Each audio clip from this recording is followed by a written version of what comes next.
for another coffee with Kilroy, or what I sometimes call beverage in a book. My beverage, well, you guessed it, the book is Battles of Napoleonic Europe, a solitaire wargame book from Mike Lambo. Now, where have we heard that name before? Oh, yes.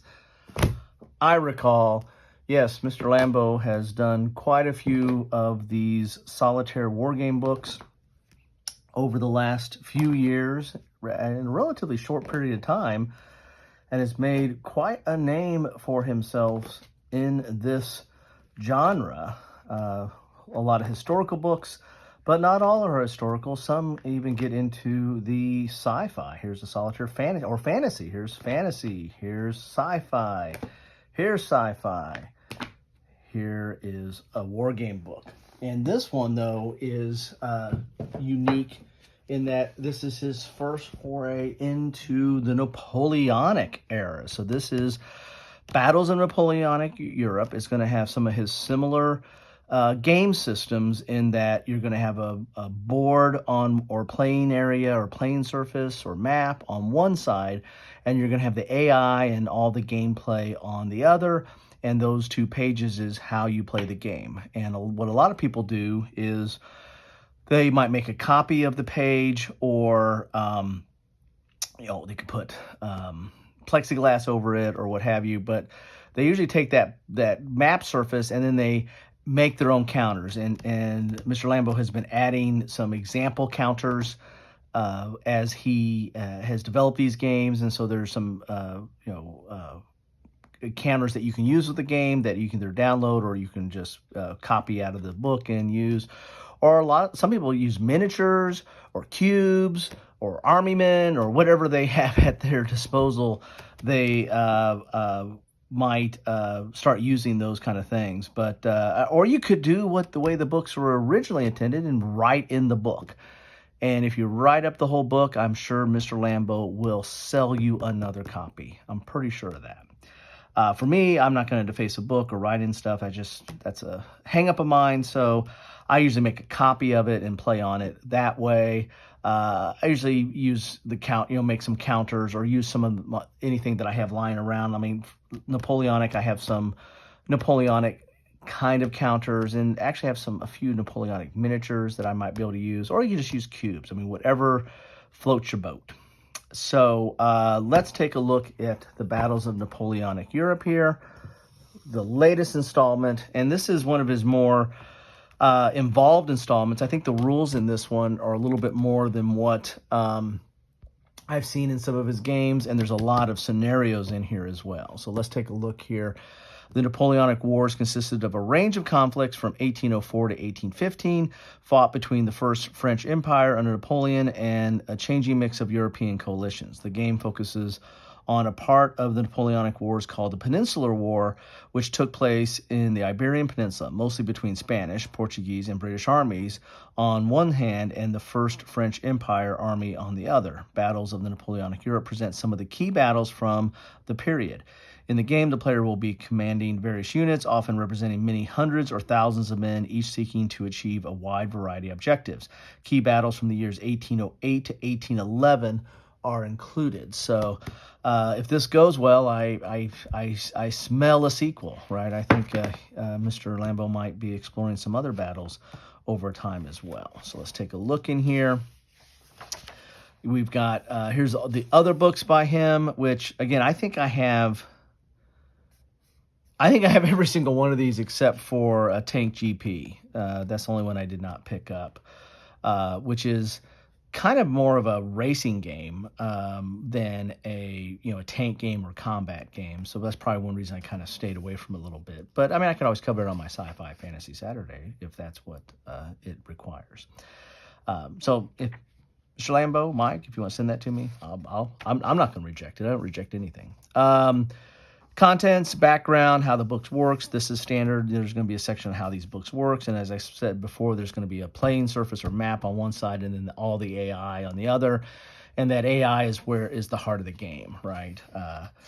what actions can be taken, what the AI does, and all that stuff. Here's the rules. You got objective, battle maps, players' forces, enemies' forces, turn tracker, turn process, line of sight diagram, move, square, and attack. Square, we're in Napoleonic era, so defending against a mounted unit with the square is important. Operating the AI chart, setting up the AI turn, all that's here. You got setting up the game, adjusting difficulty, and order of play summary. So here's all the battles. You got 20 battles here, or at least 20 separate battles, but some of them are the same battle, but different phases of it. So you got like 1, 2, 3, 4, 5, 6, 7, 8, 9 different battles, but culminating in or mounting up to or adding up to 20 different scenarios, it looks like here. Here's your introduction, how the book works.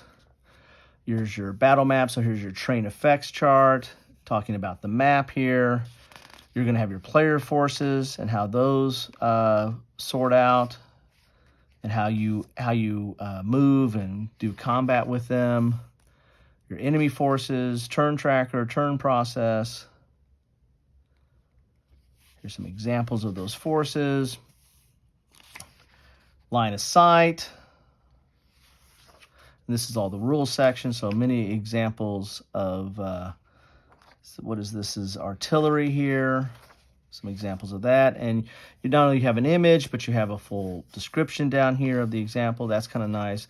Not all his books had that, so he's getting a little bit more elaborate in his rules explanation.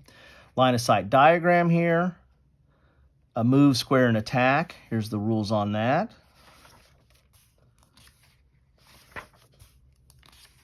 Here's how to operate the AI, and this is an example of an AI chart. And those charts will be different for each one of the battles, but here's an AI chart and how that works.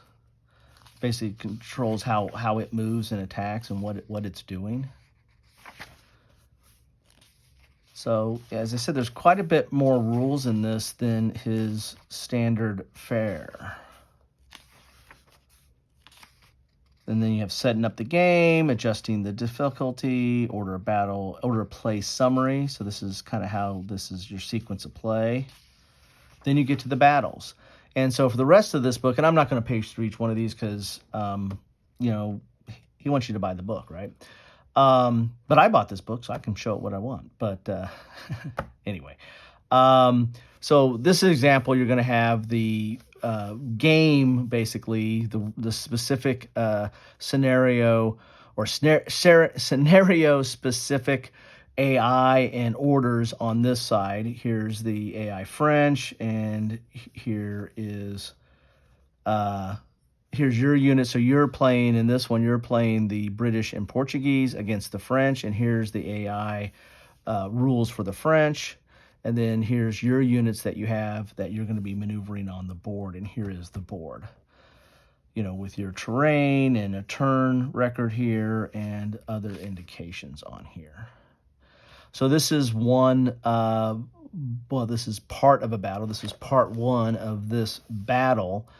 And you'll play this, with a certain number of turns and trying to accomplish the victory conditions based on, using your orders of your forces and the AI here. And so we're into the battles. Now let's go back for just a second. See, so we got 31 pages of rules. So not for the faint of heart here. This is a little bit more rules than I think normal of what he does. But I mean, he's into a new era. He's into a new system. Combat was just getting complicated now. It's always been a little bit complicated, but this era brings some new challenges and how to use combined forces, right, between mounted and ranged or artillery and infantry and the like. So anyway, so the rest of this book is going to be these battles. So you're going to have 20 of them in here. This is number one. You've got your AI on one side, you've got your board on the other. And so the rest of these are just going to be different battles to play. And again, I'm not going to spend a lot of time on these because, you need to explore this yourself.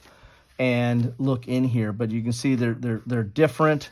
Not only is the map different on these in a lot of cases, but the AI is different. The forces you're playing are different. How they interact are different. The situation or the terrain is different. So these are unique battles in and of themselves, but the rules, the core system is the same. So there you have it. So you're going to have, 20 of those, and there's number 20 in this book. And then here are suggested counters. You can make a copy of this, and what I would tend to do is make a copy of this on a sticker sheet, or a full sheet for like a mailing label or something, and then put that on some cardboard or some thicker type of substrate or mounted material that you want to use, and then you can cut it out. And it looks like there's areas to cut it out, so you're just not cutting into the other counter. That's nice. And then you can use these, or you can use cubes, or you can use, little army miniatures, or you can write in the book, or you fill in the blank. You can do all kinds of different ways of how you want to interact with this surface. But all you really need for the playing surface is this, and something to either mark on it or to keep track of stuff on it, like counters. And then this right here, you can leave that in the book and just leave the page open, because that's the rules. I mean, you might have to page back to the rules back here every once in a while, but after you understand the system, you're probably not going to do that as much, right? Especially if you play some of these games back to back, or some of these scenarios back to back. So there you have it. That is Battles of Napoleonic Europe. I'm doing this during Napoleonic Week. I just picked out this week for Napoleonic Week. So thank you for stopping by and spending some time with me as I drink coffee and page through some books. Or, later on this week or during this week, if you watch me unbox some games or explore some games, I'll even have an after action report and talking about some gameplay of some of the games. So it's all Napoleonic this week, or I hope so. I might have some sneaky surprises, but I'm going to try to do Napoleonic this week. Anyway, so thank you for stopping by. I'll put a list of all the Lambo stuff that I have in the description down below if you want to get into some of this other into Wargame Books, and I'll put a link to. I've done some discussions on Wargame Books, and actually been on some other people's shows on Wargame Books. So I'll put all that there if you're just new to this type of game format or new to the hobby. I'll put that in there so you can explore away. Anyway, thanks again. Enjoy your coffee. Enjoy the rest of your day. And if it's at the end of your day, hope you had a good one. Get some rest. Take care. Bye.